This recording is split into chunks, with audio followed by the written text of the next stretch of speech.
शासनाकडून एक राज्य एक गणवेश ही योजना मागे घेण्यात आली असून आमदार सुभाष देशमुख यांच्या पाठपुराव्याला यश आलं तर सोलापूरच्या गारमेंट उद्योगाला दिलासा मिळाला।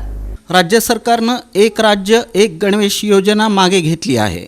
यापुढे गणवेशाचा रंग आणि रचना निश्चित करण्याचे अधिकार शाळा व्यवस्थापन समितीला देण्याचा निर्णय सरकारनं जाहीर केला। एक राज्य एक गणवेशामुळे सोलापुरातील 15,000 कामगारांना फटका बसला होता।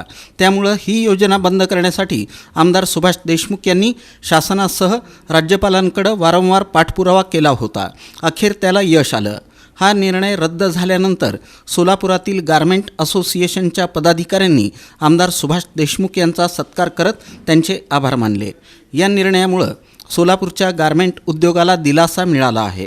हा निर्णय झाल्यानंतर सोलापूरच्या गारमेंट असोसिएशनच्या पदाधिकाऱ्यांनी आमदार सुभाष देशमुख यांचा सत्कार करून त्यांचे आभार मानले।